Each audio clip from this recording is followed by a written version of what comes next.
भारत के इतिहास में कई अपराधियों ने अपनी दहशत से पूरे समाज को हिलाया, लेकिन जब बात जंगल के डकैत की होती है तो सबसे पहला नाम आता है वीरप्पन का। एक ऐसा नाम जिसे सुनते ही पुलिस, सरकार और आम आदमी तक कांप जाते थे। चंदन की तस्करी, हाथी के दांतों का अवैध कारोबार, अपहरण और हत्याएं, यही था उसकी जिंदगी का असली सच। आज हम आपको बताएंगे उस शख्स की कहानी जिसने करीब 2 दशकों तक 3 राज्यों की पुलिस को चकमा दिया। वो आदमी जिसे लोग डकैत, स्मगलर और कातिल कहते थे, लेकिन आदिवासी उसे हीरो मानते थे।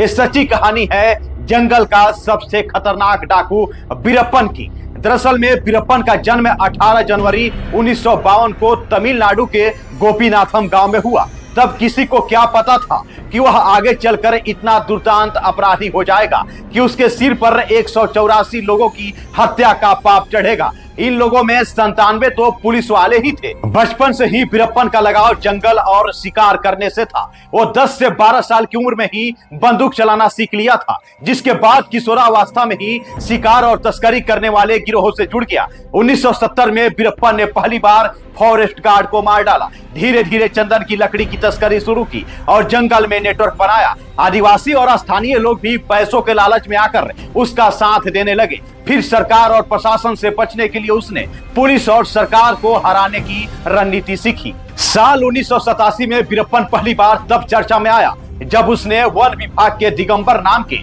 एक अधिकारी को अगवा किया था। दरअसल में 90 के दशक में जंगलों में पेट्रोलिंग के लिए तमिलनाडु में खास पुलिस होती थी, जिसे पेट्रोल पुलिस कहा जाता था। इसका जिम्मा था हिम सहीम गोपाल कृष्ण नाम के अधिकारी के पास, जिन्हें फिटनेस के चलते लोग रैम्बो कहते थे। अप्रैल 1993 में तमिलनाडु के गांव कोलाथपुर में सुबह सुबह वीरप्पन की ओर से पोस्टर लगाकर रैम्बो को खुली चेतावनी दी गई, जिसमें रैम्बो के लिए गालियां लिखी हुई थी। इसके बाद तो रैम्बो ने वीरप्पन को पकड़ने की ठान ली और आनन फानन में टीम के साथ जंगल की ओर निकल गए। जंगल में पुल पार करते समय रैम्बो की गाड़ी खराब हो गई। उसे वहीं छोड़कर पुलिस की बस में 22 लोगों के साथ वो आगे बढ़ चला। बताया जाता है कि इसमें 15 मुखबिर, 4 पुलिस वाले और 2 वन गार्ड थे।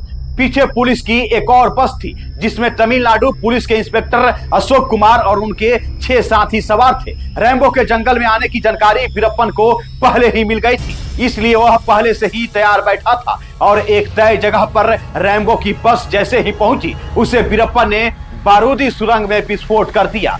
इससे गाड़ी कई फुट हवा में उछल गई। पीछे से इंस्पेक्टर अशोक कुमार पहुंचे तो चारों ओर लोगों के चिथड़े पड़े हुए थे। वहीं इस घटना के बाद वीरप्पन पूरे देश में कुख्यात हो गया। वीरप्पन कितना बड़ा दरिंदा बनता चला गया, इसका अंदाजा एक और घटना से लगाया जा सकता है।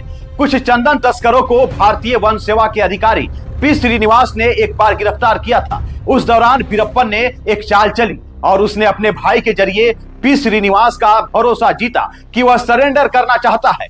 पी श्रीनिवास अपने साथियों के साथ आत्मसमर्पण कराने के लिए रवाना हुए तो जंगल में एक एक कर उनके साथी गायब होते गए। वह अकेले बचे तो अचानक वीरप्पन राइफल लेकर सामने आ गया। वह कुछ समझ पाते तब तक श्रीनिवास पर उसने ताबड़तोड़ फायरिंग कर दी, उनका सिर काट लिया और अपने सहयोगियों के साथ उससे फुटबॉल खेला। अपराध जगत में क्रूरता के आपने कई उदाहरण सुने होंगे, लेकिन ये नहीं सुना होगा कि किसी लुटेरे या डाकू ने अपने आप को बचाने के लिए अपनी नवजात बेटी की बलि चढ़ा दी हो। 1993 में वीरप्पन को एक लड़की पैदा हुई थी।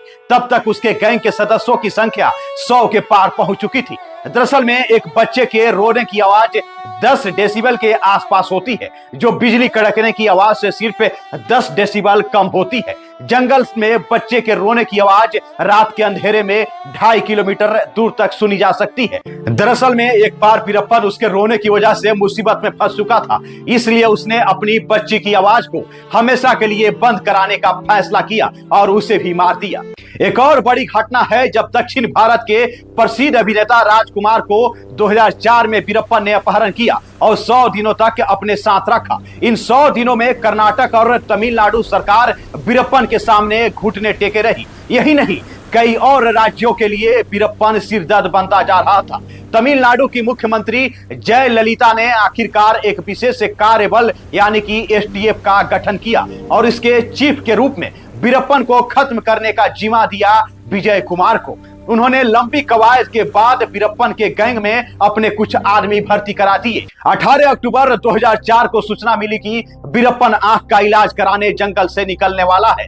एसटीएफ ने योजना बनाकर वीरप्पन के लिए अपने आदमी के साथ एम्बुलेंस भेज दी। ड्राइवर भी एसटीएफ का ही था। एक खास जगह पर ड्राइवर ने एम्बुलेंस रोक दी और भाग निकला। जहां एम्बुलेंस रुकी थी वहां पर एसटीएफ के 22 जवान पहले से ही हथियारों के साथ मुस्तैद थे। पुलिस ने वीरप्पन को आत्मसमर्पण करने की चेतावनी दी, पर एम्बुलेंस में मौजूद अपने साथियों के साथ वीरप्पन ने मोर्चा संभाल लिया और गोलीबारी शुरू कर दी। वीरप्पन की ताकत को देखते हुए एसटीएफ को AK-47 जैसे हथियार पहले से ही मुहैया कराए गए थे। इसके बावजूद वीरप्पन लगभग 20 मिनट तक एसटीएफ का सामना करता रहा और आखिर में ढेर हो गया। उस समय एसटीएफ ही नहीं बल्कि सरकार के लिए भी यह बड़ी कामयाबी थी, क्योंकि घने जंगल में रहने वाले वीरप्पन पर काबू कर पाना उतना आसान नहीं था जितना सोचा और समझा जा रहा था। जंगल में चप्पे चप्पे पर उसके आदमी रहते थे।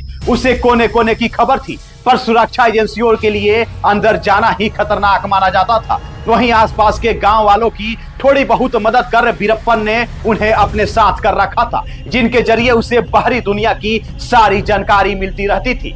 अपने खिलाफ जाने वाले निर्दोष ग्रामीणों को भी वीरप्पन मार डालता था, इसलिए कोई उसके खिलाफ पुलिस को सूचना भी नहीं देता था। ऐसे में सटीक सूचना के आधार पर वीरप्पन को जंगल से बाहर घेरना पुलिस के लिए सबसे बड़ी चुनौती और मुश्किल का काम था। हर बड़े अपराधी या सफल लोगों के पीछे एक कहानी होती है। वीरप्पन के पीछे भी एक कहानी थी। उसकी पत्नी मुथु लक्ष्मी, वो औरत जो कभी वीरप्पन को देखना तक पसंद नहीं करती थी, लेकिन बाद में उसकी जिंदगी का हिस्सा बन गई। दरअसल में शादी से पहले वो खुद वीरप्पन से नफरत करती थी, क्योंकि वीरप्पन ने उसके रिश्तेदारों को मार दिया था। लेकिन 1990 में हालात कुछ ऐसे बन गए कि उसकी शादी खुद वीरप्पन से हो गई। कुछ समय तक तो मुथु लक्ष्मी की शादी एक मजबूरी थी, लेकिन जिंदगी जीने के लिए धीरे धीरे उसने वीरप्पन के साथ रहना स्वीकार कर लिया।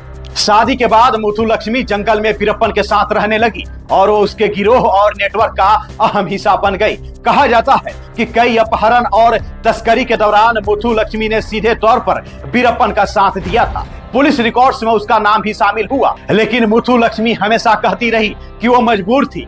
वीरप्पन की मौत के बाद पुलिस ने मुथु लक्ष्मी को गिरफ्तार किया। उस पर हत्या, अपहरण और तस्करी के कई केस चले। कई सालों तक जेल में रही।